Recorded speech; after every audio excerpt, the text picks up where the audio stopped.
pasti asam urat lah. Mana nggak mau hipertensi? Itu kena hiperkolesterolemia. Akhirnya dengkul sakit, apa sakit, berobat. Dengkul diganti, suntak, suntik. Padahal jawabannya cuma satu.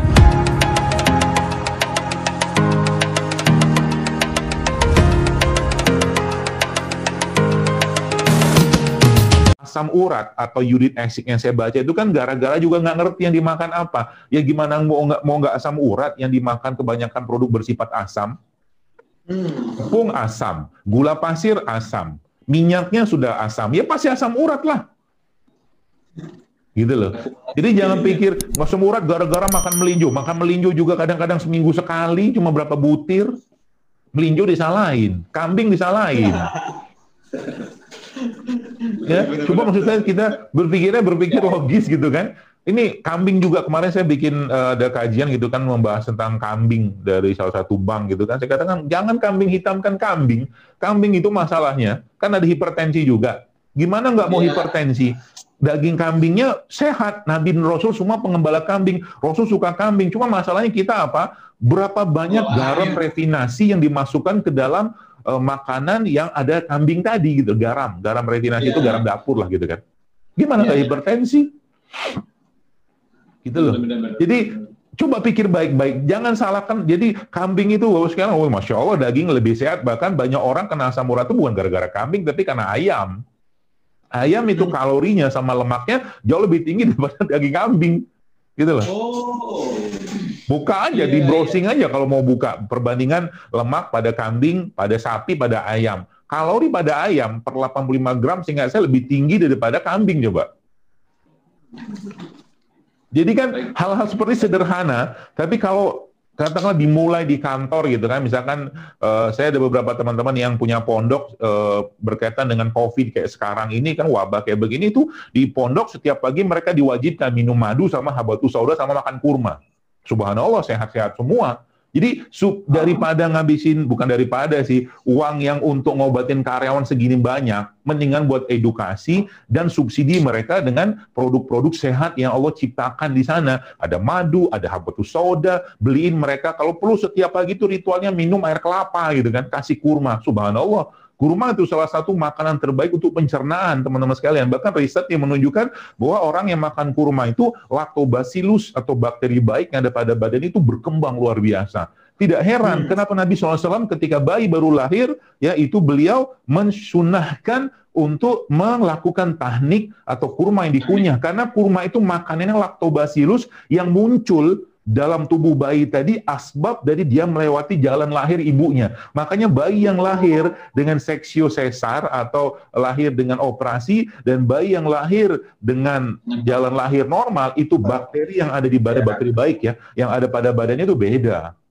Makanya jangan suka lahir-lahir seksar. Ya. Lagi buat ibu nih. Iya benar.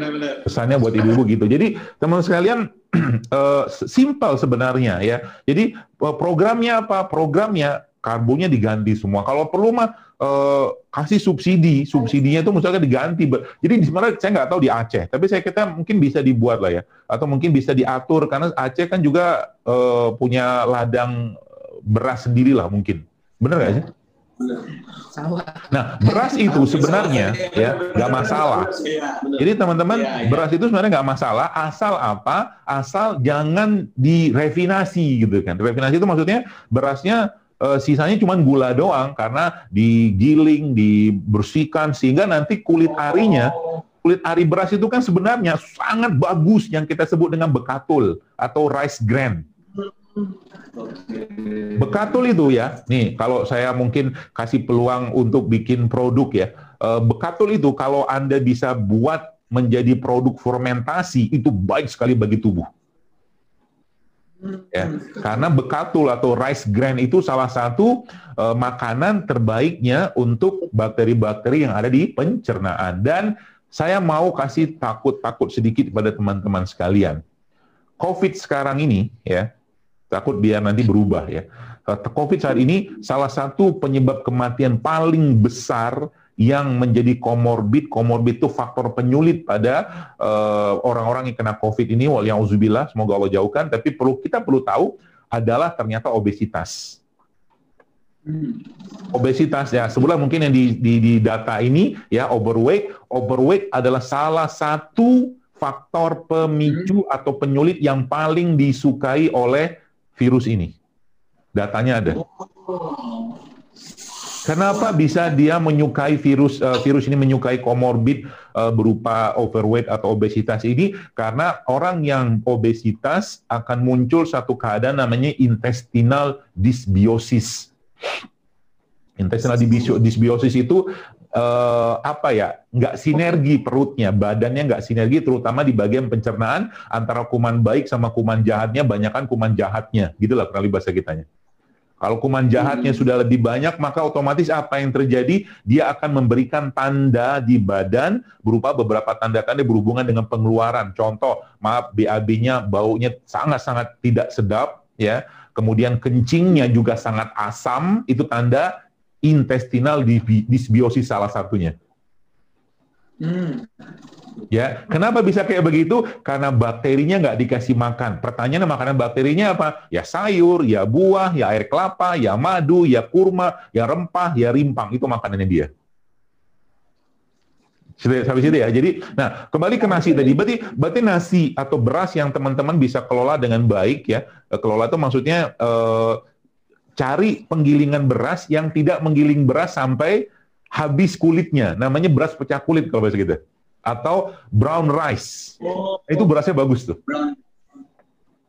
Dan brown rice ya, itu bisa teman-teman pakai. Nah, tapi masalahnya intestinal dysbiosis atau ketidaksinergian di perut kita itu juga disebabkan oleh karena logam berat. Maka logam berat yang pada beras ini teman-teman bisa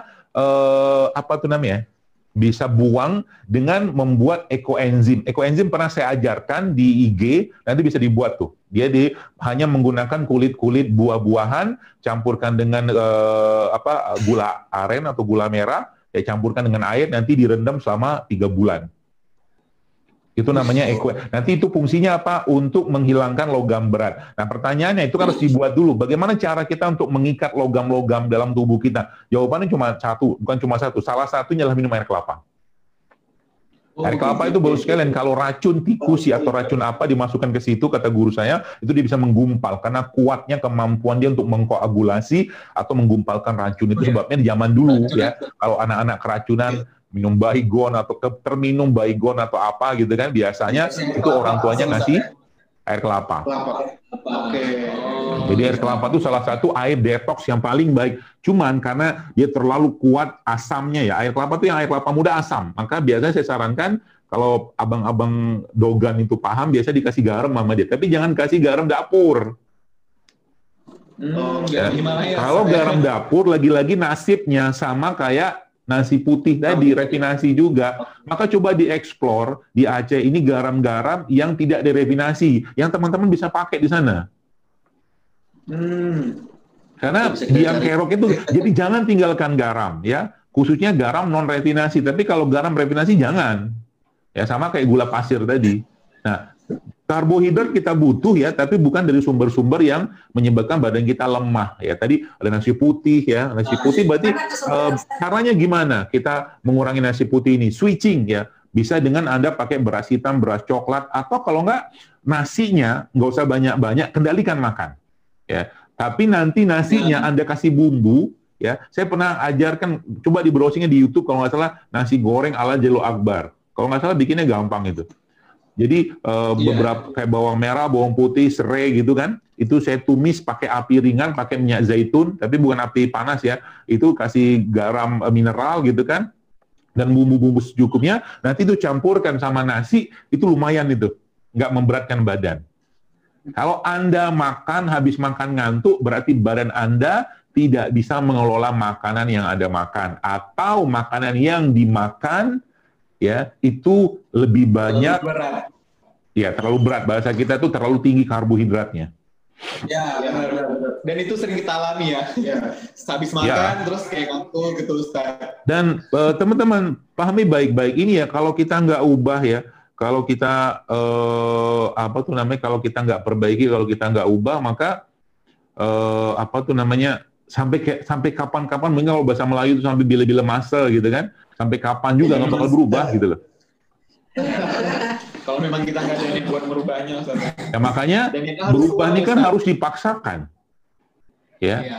Kalau ada aturan yang bisa dibuat, buat. Termasuk juga gula-gula, Pak. Saya nggak tahu apakah di sana ada ibarat kata mah subsidi atau mungkin anggaran untuk beli sembako, misalkan ada gitu kan. Nah, saya kata salah satu pilihannya diganti kepada masyarakat untuk apa tuh namanya, bukan masyarakat, kepada pegawai di sana untuk diberikan madu.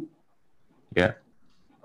Madu, kurma, habatus sauda, air kelapa, kan banyak pilihannya tuh. Atau mungkin subsidi rempah-rimpang gitu loh.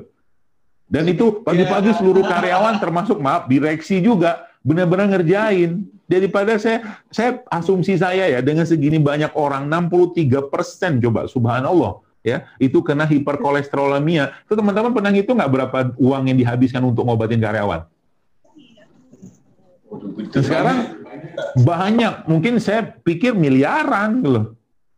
Ya, miliar. Daripada uang itu habis untuk kayak begituan, mendingan buat edukasi, gitu kan? Dibuat polanya, diberi subsidi makanan, dan diberi reward yang betul-betul mematuhi. Subhanallah, jauh lebih baik menurut saya. Ya, seperti itu saran. Jadi nasi putihnya diganti menjadi karbo yang kompleks, ya. Kemudian gula putihnya bisa diganti dengan ya gula aren, gula kelapa, ya gula singkong. Singkong tuh bisa dibikin gula loh. Oh, singkong baik. Bisa. Di sana kan banyak singkong tuh.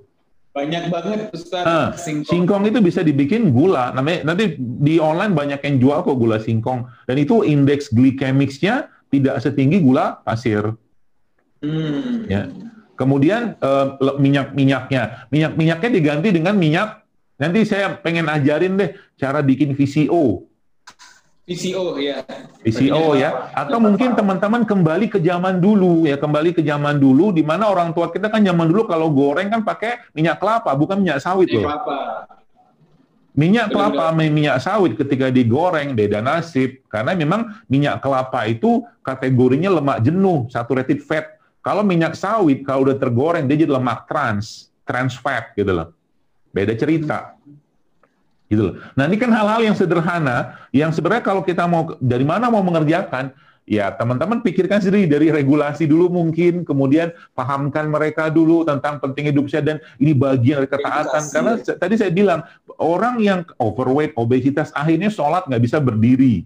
Sholatnya nggak bisa tahiyat. Sholat nggak bisa ruku, sholat nggak bisa sujud. Subhanallah. Kenapa subhanallah? Karena udah nggak bisa, sholat nggak bisa berdiri, dan dia sholatnya duduk, maka setengah pahala daripada sholat berdiri kan? Iya. Sayang loh. Jadi nggak full lagi. Akhirnya, karena merasa punya uang, akhirnya dengkul sakit, apa sakit, berobat. Dengkul diganti, suntik. Padahal jawabannya cuma satu, kurangi gula yang masuk gitu loh. Ya, cobalah, mungkin pesan saya ya, kasihanilah badan kita itu teman-teman sekalian. Betul, Ustaz. Kasihani, maksudnya dan setiap tempat itu biasanya di samping memang secara tradisi memang orang Aceh minum kopi, ya silakan aja minum ya. Tapi ingat, Anda harus tanggung jawab dengan asam yang masuk di kopi tadi. Ya, itu yang pertama. Yang kedua, mau makan nasi gurih, mau makan mie Aceh, segala macam silakan makan, tapi ingat tanggung jawab dengan membakar kalori yang masuk tadi, bukan cuma sekedar makan. Betul. Akhirnya yang repot siapa? Yang repot K3-nya, yang repot HSE-nya, yang repot kliniknya, karena tiap bulan pasien yang hiperkolesterol, overweight, hipertensi bertambah, dan tidak ada edukasi di bagian hulunya untuk menjelaskan kepada mereka, falyanzuril insana ila ta'amik. Apa yang kalian makan sebenarnya? Perhatikan apa yang kalian makan, ketawa kan gitu. Mau sampai kapan kayak begitu? Ya, kalau boleh saya katakan ya, kalau mau berubah ya berubah. Ya, bukan karena si A, si B, bukan karena perusahaan, tapi karena saya ingin menghadap Allah, saya ingin bertemu Allah dalam keadaan yang baik, dalam keadaan hati yang tenang, bukan dalam keadaan saya terpasang berbagai macam alat gara-gara ketidakmampuan saya mengatur apa yang masuk ke mulut saya. Sayang kan? Gitu ya. Jadi gitu ya, mudah-mudahan dapat gambarannya ya, dan saya tunggu kabar baiknya. Kabar baiknya kenapa? Ya, siapa tahu ya dari apa yang saya sampaikan ini ada yang dapat hidayah gitu kan. Insya Allah.